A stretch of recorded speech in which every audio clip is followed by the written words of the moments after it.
Assalamualaikum warahmatullahi wabarakatuh. Alhamdulillah, anak-anakku semuanya, kita bisa berjumpa kembali di dalam pembelajaran prakarya kewirausahaan atau PKWU. Ya, semoga kalian semua tetap semangat ya, walaupun suasana kita berbeda. Ya, karena belajar kita adalah via daring. Ya, dimanapun kalian berada, semoga tetap semangat. Oke anak-anak, ya hari ini Ustazah akan menjelaskan materi pertama kita yaitu tentang ide dan peluang usaha.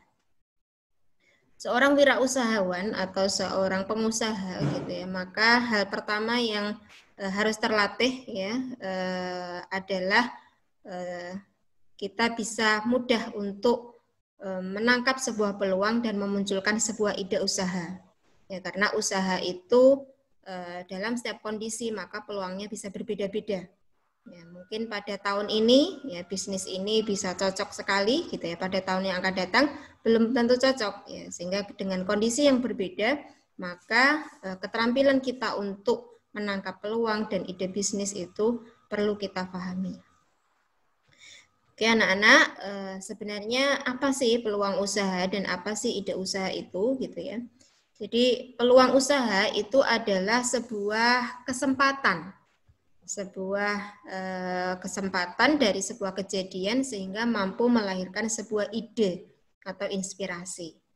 Ya, contoh saja yang paling aktual dan masih kita hadapi saat ini adalah kondisi pandemi COVID-19 ini.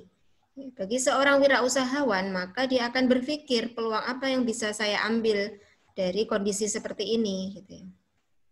Dan tentunya itu nanti akan kita lihat ya berdasarkan apa yang dibutuhkan masyarakat. Ya, maka kita bisa menjadikan itu sebuah ide. Misalkan dengan pandemi ini masyarakat butuh masker, maka kebutuhan masker ini bisa kita penuhi dengan membuka usaha produksi masker. Ya. Kemudian ketika pandemi ini masyarakat dilarang untuk keluar di tempat-tempat yang ramai seperti pasar dan lain sebagainya. Ya, padahal masyarakat mempunyai kebutuhan pokok yaitu misalkan makan. Maka kita bisa membuat ide bisnis atau usaha bagaimana kita membuka layanan delivery order makanan sehingga tinggal pesan ya makanan sudah sampai pada konsumen. Pada saat kondisi pandemi ini gitu ya para pekerja semuanya dikasih solusi ya tetap bisa bekerja dengan WFH. Ya, bagaimana apa saja yang mereka butuhkan ya mulai dari kuota internet atau bahkan pelatihan-pelatihan webinar ya berbagai macam disiplin ilmu gitu ya. Maka itu sangat berpeluang.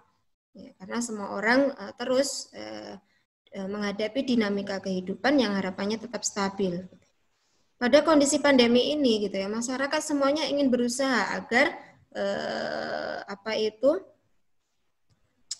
daya tahan tubuhnya meningkat sehingga tidak terkena COVID gitu ya. Maka ide atau peluang usaha yang menjual mungkin suplemen yang bisa meningkatkan daya tahan tubuh itu bisa menjadi sebuah ide yang tepat sasaran.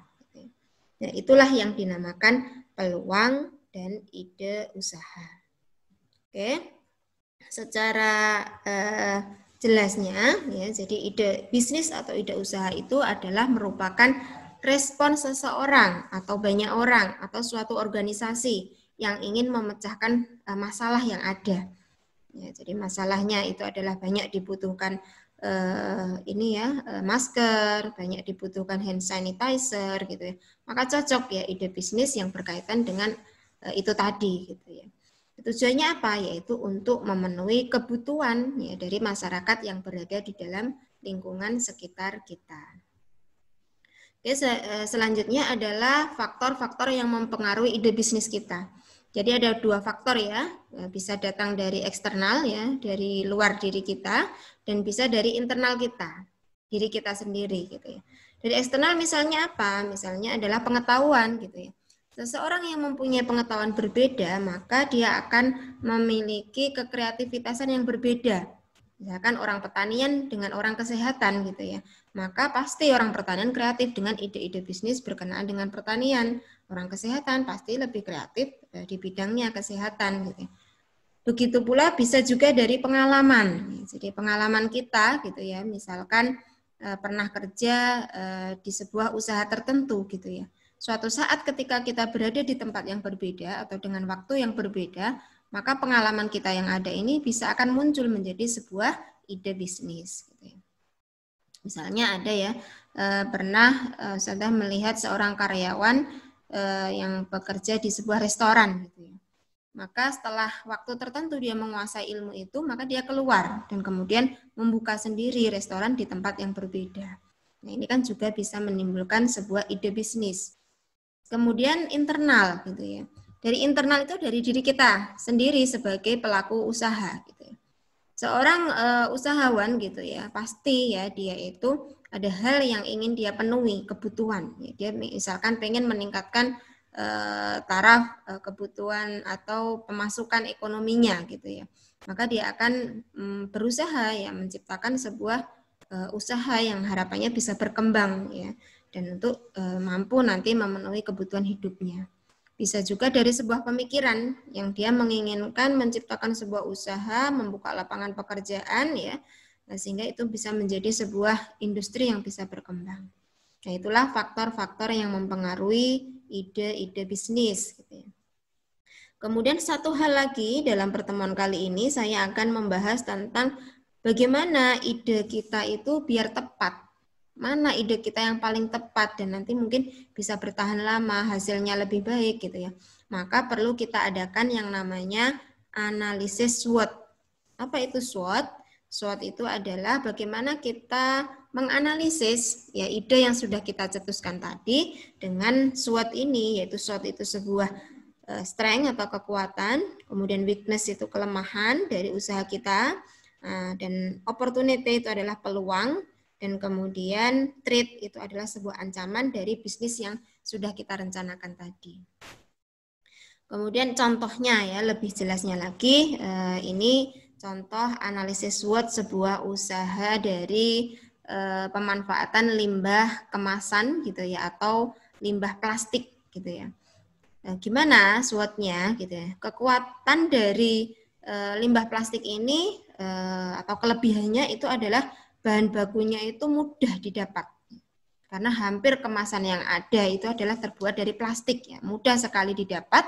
Ya, kemudian ramah lingkungan karena apa? Kita menyelamatkan ya dari limbah-limbah itu menjadi sebuah produk yang lebih bernilai tinggi ya, dan tentunya kelebihannya lagi dia tahan lama. Ya, kan eman kalau kita buang begitu saja. Nah, ini kekuatannya. Kemudian kelemahan ya, kelemahannya ya dalam menghasilkan sebuah karya menjadi produk tertentu maka butuh sebuah kejelian, kerapian ya dari produk itu gitu ya, dalam membuat produk itu. Dan bagaimana agar memiliki nilai seni yang tinggi, ini kelemahan karena tidak semua orang bisa.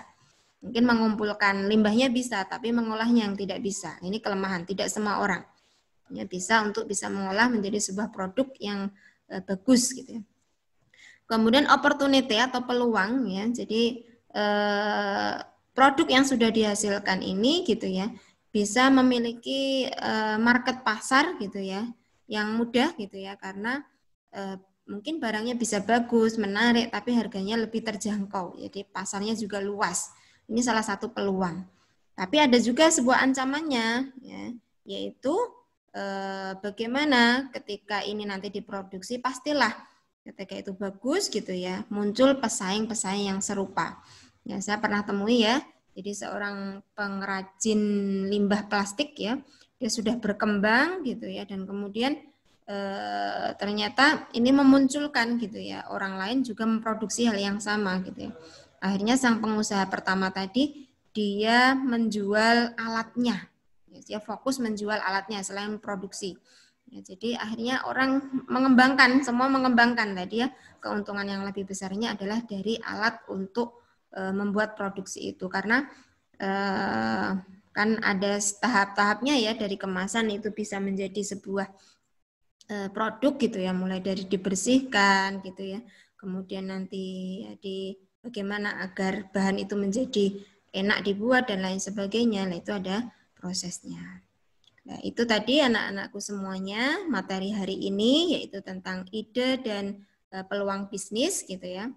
minggu yang lalu kalian semuanya sudah mengelis atau mendata peluang usaha yang muncul di daerah kalian masing-masing. Selanjutnya untuk tugas selanjutnya nanti silahkan ya, dari beberapa atau 10 ya, waktu itu saya tugaskan 10 ide bisnis yang kalian tuliskan ya, ambil satu ide bisnis dan silahkan kalian buat analisis SWOT ya, sehingga bagaimanakah, apakah kekuatan dan kelebihannya nanti gitu ya, dan peluangnya nanti lebih besar dibandingkan kelemahan dan ancamannya. Ketika memang itu lebih besar, maka usaha itu layak untuk dilanjutkan. Oke, sampai di sini dulu. Semoga bisa bermanfaat untuk kalian semuanya. Dan sampai ketemu lagi di materi selanjutnya. Wassalamualaikum warahmatullahi wabarakatuh.